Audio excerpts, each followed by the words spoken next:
Assalamualaikum warahmatullahi wabarakatuh. Salam sejahtera bagi kita semua. Halo adik-adik, selamat datang di kampus kita tercinta Universitas Negeri Jakarta. Selamat menempuh studi sebagai mahasiswa untuk mendapatkan gelar sarjana.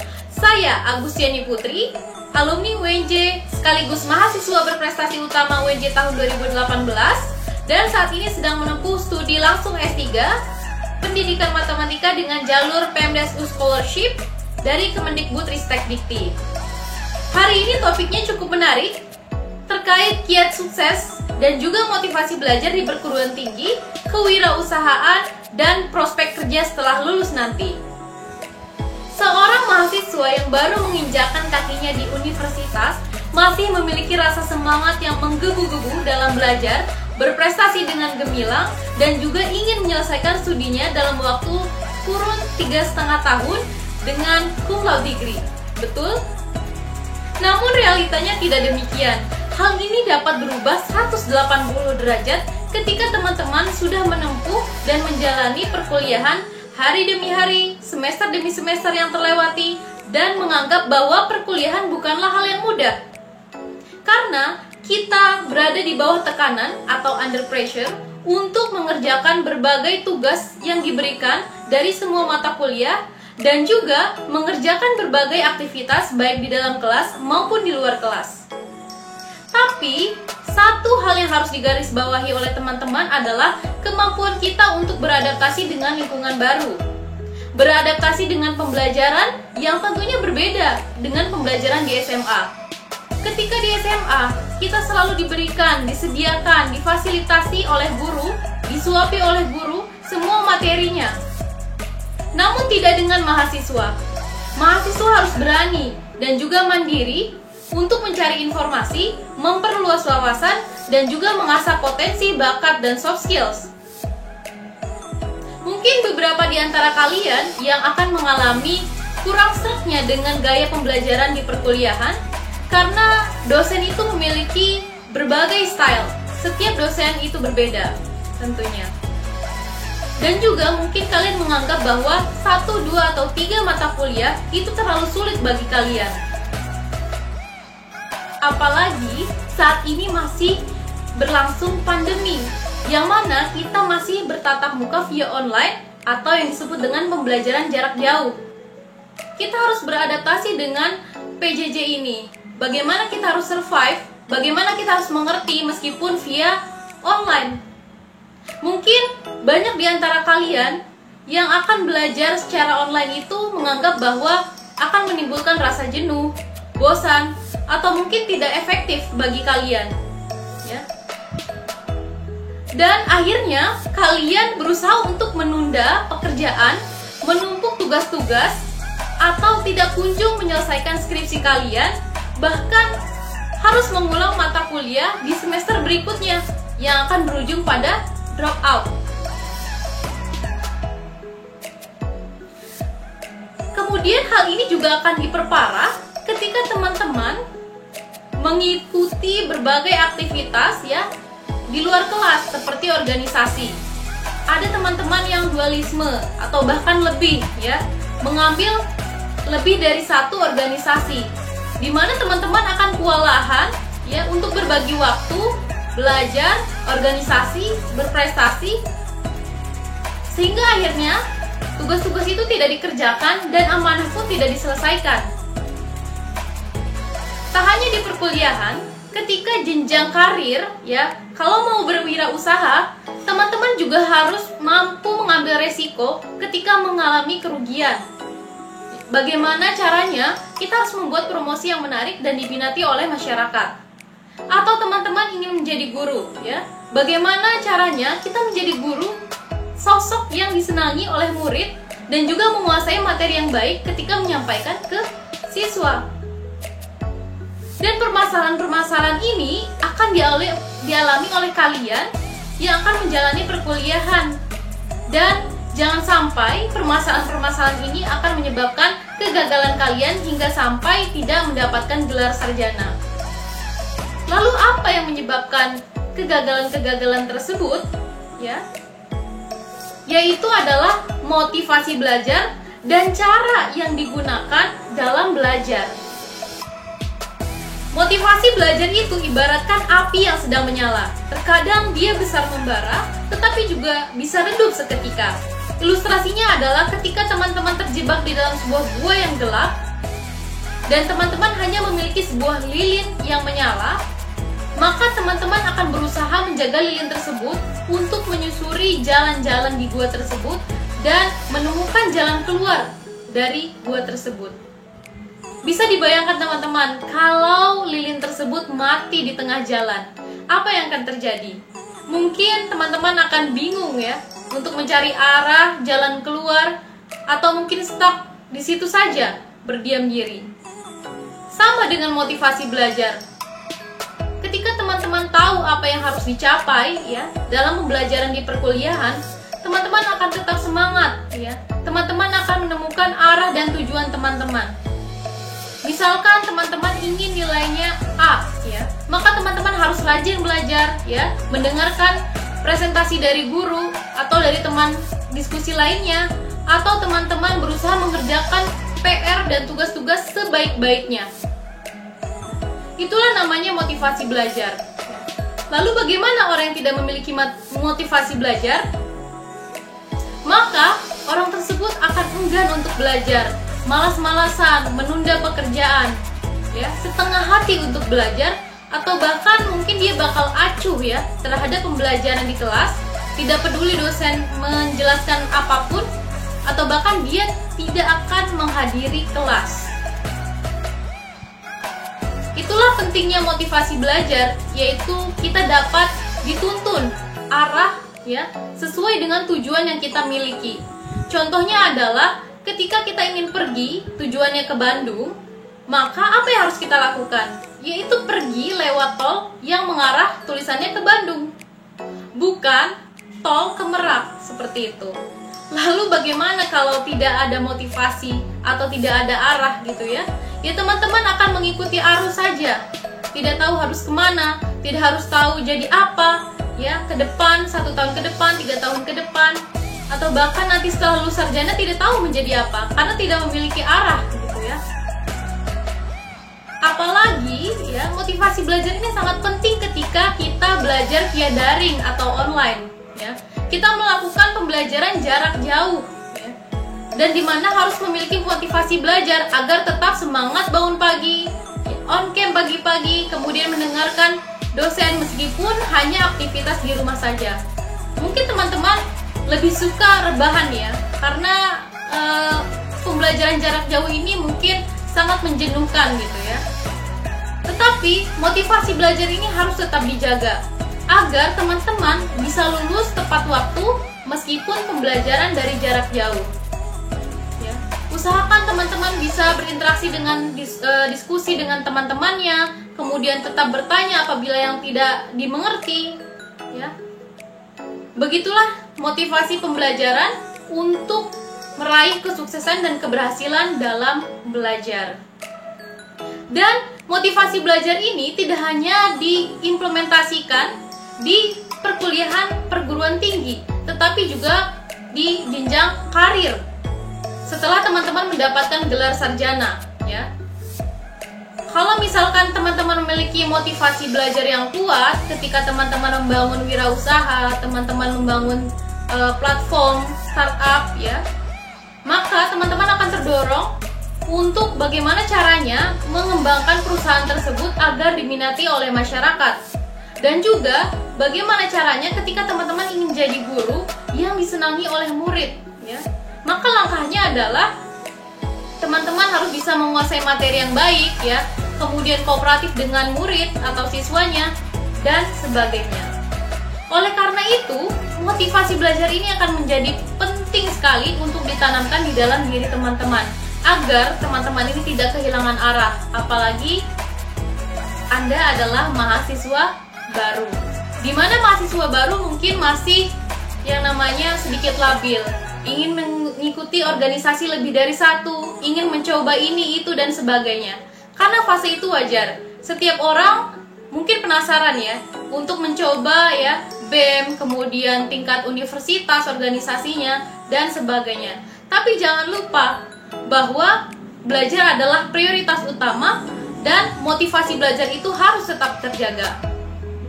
Lalu, apa kiat-kiat sukses untuk mempertahankan agar motivasi belajar ini tetap terjaga di dalam diri teman-teman? Yang pertama adalah tanamkan cita-cita sejak dini.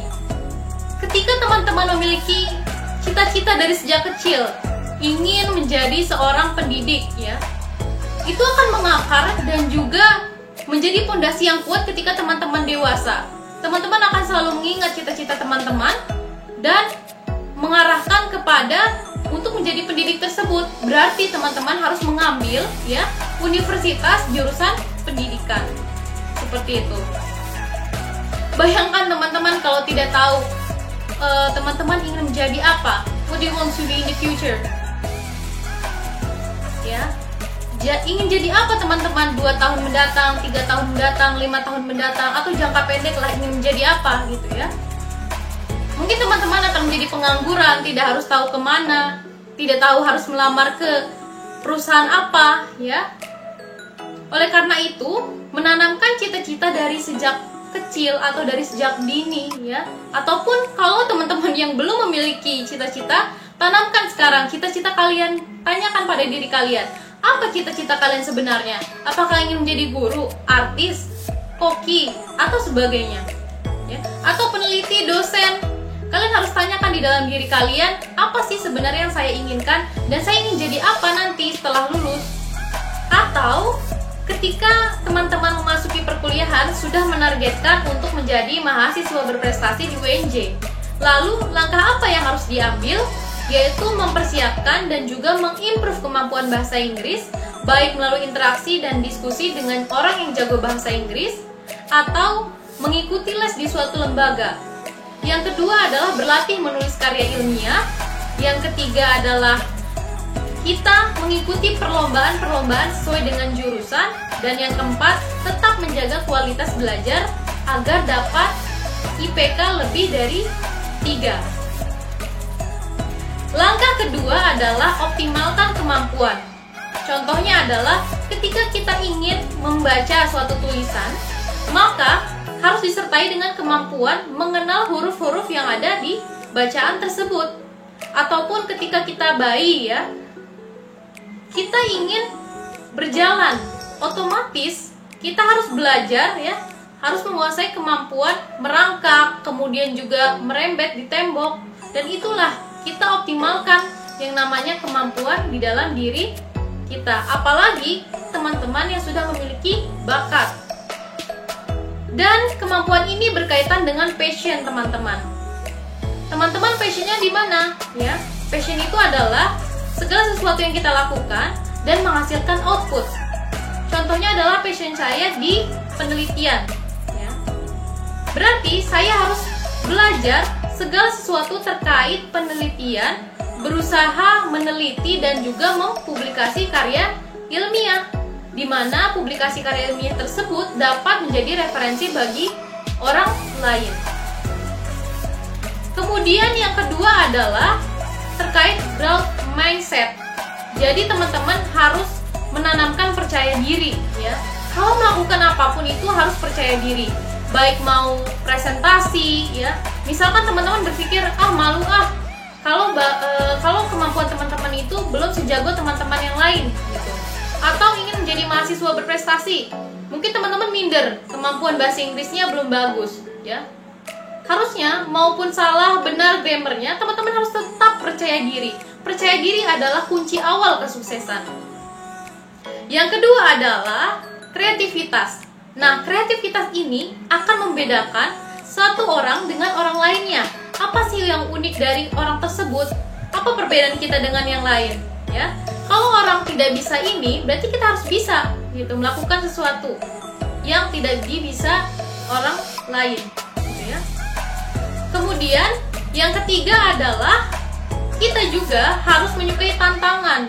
Ya, berani mengambil risiko, karena segala sesuatu yang kita lakukan itu mengandung konsekuensi dan juga resiko.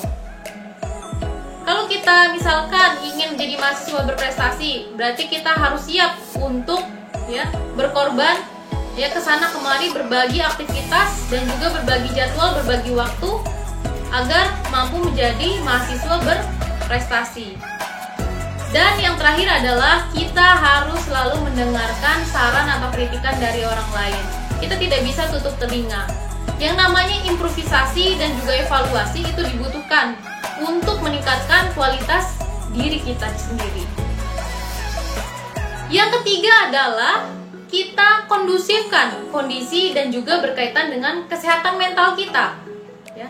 Kalau misalkan teman-teman sedang lapar, ngantuk, bisa nggak konsentrasi dan fokus pada pembelajaran? Nggak bisa kan? Nah, makanya kita harus kondusifkan. Berarti kita harus makan terlebih dahulu atau istirahat sebentar. Apalagi teman-teman ketika emosionalnya itu tidak terkontrol ya, atau lagi putus cinta atau diputuskan oleh pacar gitu ya, mungkin sedih. Dan di situ akan berdampak pada pembelajaran yang teman-teman lakukan. Oleh karena itu juga kita harus menghilangkan rasa malas ya. Ini adalah salah satu faktor yang menyebabkan kondisi kita akan terganggu ya. Rasa malas, kemudian juga distraction dari luar berupa media sosial. Biasanya teman-teman ini ya mungkin mencari hiburan gitu ya dengan media sosial, scroll IG gitu ya. Mungkin tadi berpikir 1 menit saja, tapi tidak sengaja kita keasyikan ya, scroll IG sampai 30 menit, 1 jam, 2 jam, 3 jam, bahkan sampai tidak mengerjakan tugas, dan ini sangat fatal. Usahakan teman-teman itu harus bisa mengontrol diri teman-teman ketika melakukan sesuatu. Apalagi yang berkaitan dengan mental teman-teman ya. Hal yang perlu dilakukan adalah 1, hidup teratur ya. Hidup teratur, ketika jamnya makan, ketika jamnya istirahat juga istirahat. Dan teman-teman harus bisa membagi waktu untuk berbagai aktivitas ya. Jangan sampai menunda-nunda hingga akhirnya deadline dan menumpuk di akhir dan teman-teman kebingungan untuk apa yang dikerjakan terlebih dahulu. Dan yang kedua adalah sikap disiplin. Dimanapun sikap disiplin ini sangat dibutuhkan. Teman-teman tidak bisa hidup teratur kecuali teman-teman memiliki sikap disiplin ya. Mungkin teman-teman ketika berorganisasi ya, ada orang yang sering telat gitu ketika rapat, atau teman-teman menemukan orang yang sering terlambat masuk kelas ya. Atau juga teman-teman tidak bisa mengatur jadwalnya ya karena sifat malas dan juga menunda-nunda. Oleh karena itu, teman-teman harus memiliki sikap disiplin, apalagi ketika teman-teman sudah memiliki profesi atau karir. Makanya, sikap disiplin ini sangat dibutuhkan, karena perusahaan tidak menerima orang yang terlambat, harus on time. Dan yang terakhir adalah optimalkan lingkungan belajar dan juga lingkungan pergaulan. Lingkungan belajar, coba lihat ketika meja belajar teman-teman berantakan ya, buku di mana-mana lembab dan kotor, apakah teman-teman tidak terganggu? Pasti teman-teman merasa malas untuk melihatnya, apalagi dengan rileks ya belajar. Nah, makanya harus dibersihkan kamarnya. Kemudian juga kita harus mengkondusifkan yang namanya lingkungan pertemanan atau pergaulan. Usahakan cari teman yang sevisi, semisi, agar mampu ya melanjutkan apa yang kita tuju gitu ya. Kalau misalnya kita ingin ikut lomba, carilah tim yang solid, tim yang sevisi dan semisi, dan juga mencari wadah, misalkan organisasi yang mampu ya menunjang soft skill kita, yang mampu menunjang nantinya di perkuliahan seperti itu. Carilah pergaulan yang memang tidak hanya nongkrong di kafe saja, tetapi juga cari teman-teman yang bisa membantu kita untuk dapat meraih apa yang kita impikan. Seperti itu. Dan yang terakhir adalah ketika teman-teman memasuki perkuliahan akan melihat berbagai macam individu. Ada orang yang luar biasa prestasinya dan juga ada orang yang biasa-biasa saja. Lalu, teman-teman ingin menjadi seperti apa? Dan apa yang membedakan keduanya? Jelas yang membedakannya adalah persepsi dan respon terhadap kegagalan. Banyak jalan ya untuk menjadi seorang pemenang dan mendapatkan keberhasilan. Tetapi hanya ada satu jalan untuk menjadi seorang pecundang, yaitu gagal dan tidak memetik hikmah dari kegagalan. Banyak di antara kita yang siap untuk mendapatkan keberhasilan, tetapi kita tidak pernah mempersiapkan diri untuk menghadapi kegagalan. Pesan dari saya adalah, membuat cita-cita lalu menjadi pemalas adalah cara yang paling indah untuk menyiksa diri. Nikmati prosesmu, belajarmu, dan jangan nikmati rasa malasmu. Karena hari ini adalah yang menentukan masa depanmu. Selamat berjuang adik-adik, menempuh studi sebagai mahasiswa untuk mendapatkan gelar sarjana. Terima kasih. Wassalamualaikum warahmatullahi wabarakatuh.